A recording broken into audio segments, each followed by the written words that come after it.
ఎవరు స్టోరీ వింటున్నారో లేదా చాక్లెట్ గమనిస్తూనే ఉంటుంది. ఇటు చూడాలి అందరూ. ఓకేనా? ఇప్పుడు స్టోరీ చెప్పడం మరి.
ఎప్పుడు మా నాన్న వీడికే ఏదైనా మేము అన్ని కొని పెడతా ఉంటాడు, మాకేం చేయదని తమ్ముడి మీద చాలా కోపం పెంచుకున్నారు అన్నయ్యలు.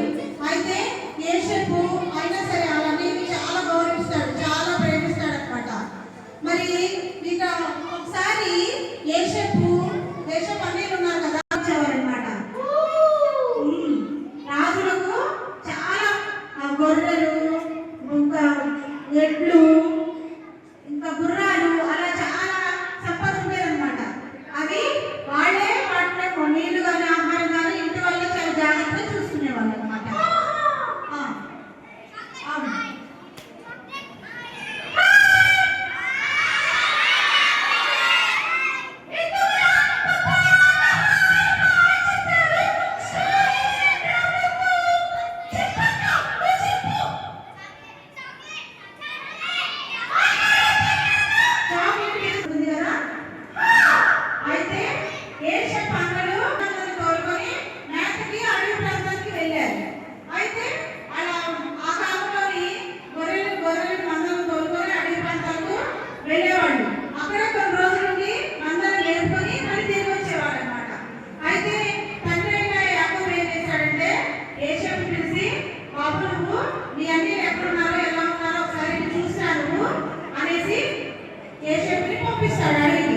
పంపిస్తే ఏషపు ఏమైనా ఎదురు చెప్పాడు తండ్రి మాటకి? చెప్పలా. వాళ్ళు నేనంటే వాళ్ళకి చాలా కోపం ఉంది నాన్న, వాళ్ళని నేను ఎదురు చూడటానికి వెళ్ళాలి, నిన్ను వెళ్ళని వాళ్ళు చెప్పలేదు. వాళ్ళ అన్నయ్యలు ఏషపుని ద్వేషిస్తున్నప్పటికీ కూడా వాళ్ళ అన్నయ్యల మీద ప్రేమతో వాళ్ళ అన్నయ్యల క్షేమ సమాచారం తెలుసుకోవడం కోసం అడవి ప్రాంతానికి వెళ్ళాడనమాట.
స్టోరీ బాగా అవుట్ చేసుకుందాం, తర్వాత మాట్లాడదామా?